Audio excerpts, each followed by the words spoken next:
আসসালামু আলাইকুম এভরিওয়ান, আশা করি সকলে ভালো আছেন। আজকে আমি রান্না করব লাউ দিয়ে মুরগির মাংস। প্রথমে এই পেঁয়াজগুলি কুচি কুচি করে কেটে নিতে হবে, একদম কুচি কুচি করে কেটে নেবেন। সবগুলো পেঁয়াজ আর মরিচ কুচি কুচি করে কেটে নেওয়ার পরেই আমরা রান্না শুরু করব।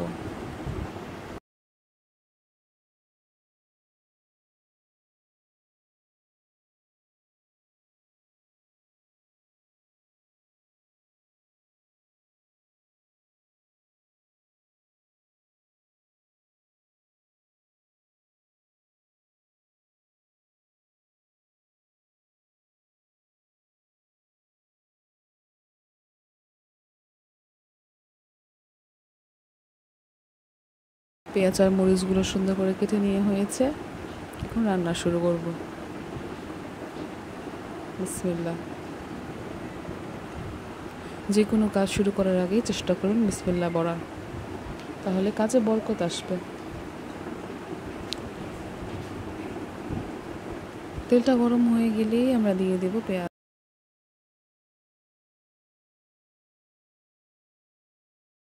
পেঁয়াজগুলো দিয়ে দিলাম। পেঁয়াজগুলো দিয়ে দেওয়ার পর এগুলো হালকা বাদামি রঙের করে ভেজে নেব।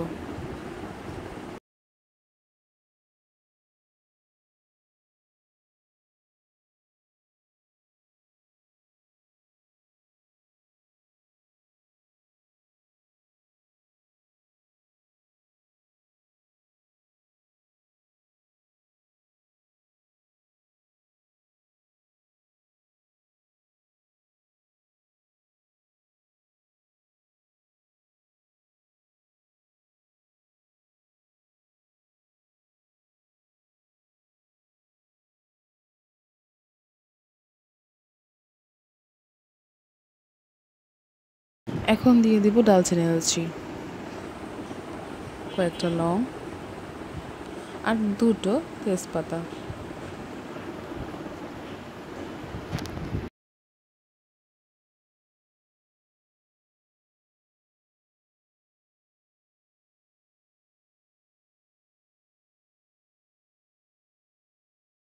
তো আমরা লাউ দিয়ে মুরগির মাংস রান্না করব, তাই আমাদের লাউটাকে ভালো মতো করে কেটে নিতে হবে, ছিলে নিতে হবে, ছিলে তারপর কাটতে হবে। ছোলার জন্য আপনারা চাইলে এমন একটা মেশিন ইউজ করতে পারেন, আবার চাইলে হাত দিয়েও, মানে ছুরি বা অন্য কোনো পদ্ধতিতেও ছুলতে পারেন। আমার কাছে এটার সাহায্যে ছুলতে সুবিধা হয়, তাই আমি এটা দিয়ে ছুলছি।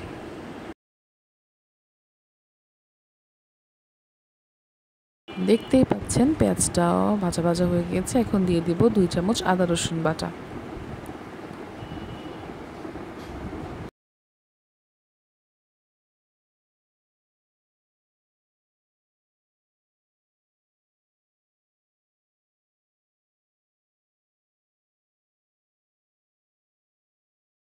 চামচ হলুদ গুঁড়ো,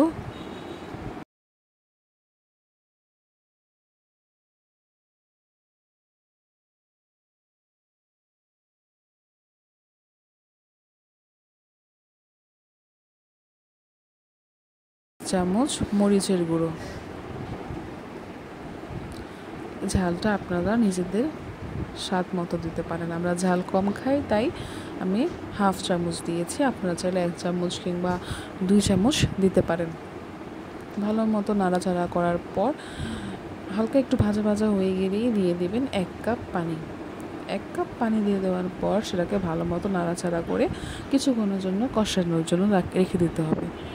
কারণ ভালো মতো কষালে মশলার যে এক্সট্রা একটা স্মেল থাকে সেটা আর আসবে না। তাই চেষ্টা করবেন মশলাগুলো ভালো মতো কষানোর। যত ভালো করে কষাবেন তত ভালো স্বাদ হবে। আরেকদিকে আমরা লাউগুলো পিস পিস করে কেটে নেব।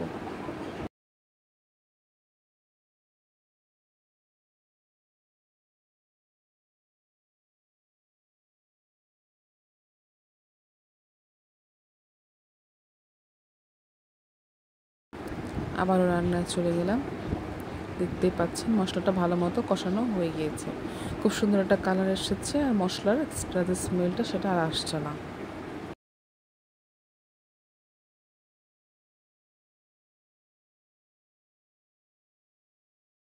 মিনিট পরে আবারও দিয়ে দিবেন আরেক কাপ পানি। এটা দিয়ে ভালো মতো আবার কষিয়ে নেবেন। যত কষাবেন তত গন্ধটা দূর হবে, তত খেতে ভালো লাগবে, এক্সট্রা স্মেলটা আর আসবে না, খেতে অনেক বেশি মজা লাগবে।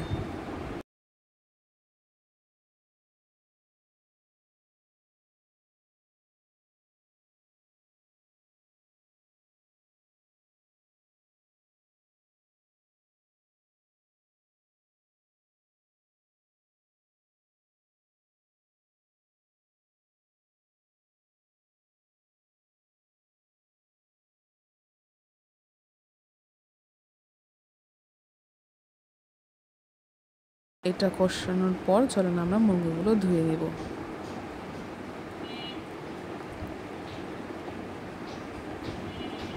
এখানে আমরা দেশি মুরগি নিয়েছি, আপনারা আপনাদের মন মতো যে কোনো মুরগি নিতে পারেন।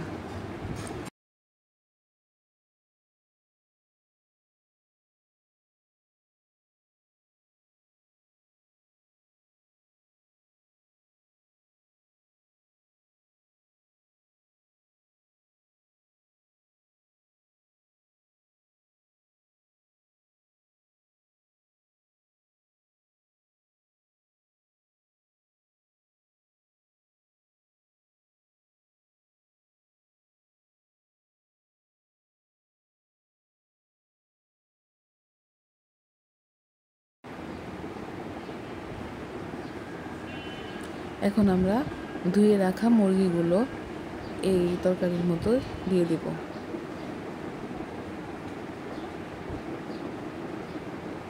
এটাকে ভালো মতো কষিয়ে নিতে হবে কিছুক্ষণের জন্য,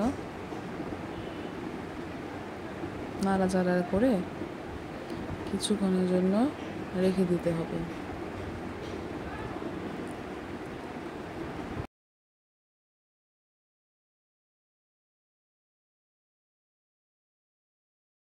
দিয়ে দিলাম স্বাদ মতো লবণ।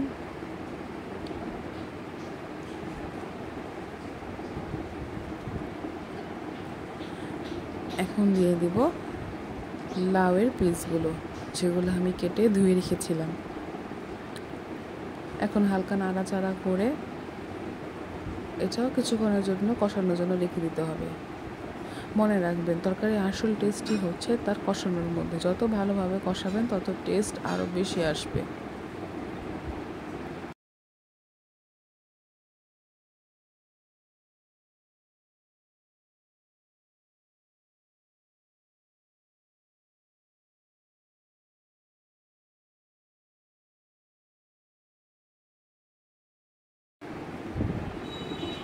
এখন এটাকে ঢেকে দেব একটা ঢাকনা দিয়ে।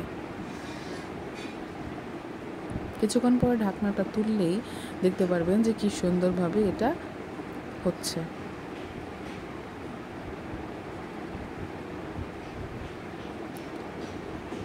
এটাকে আরও অনেক ভালোভাবে কষাতে হবে কিছুক্ষণ সময় নিয়ে।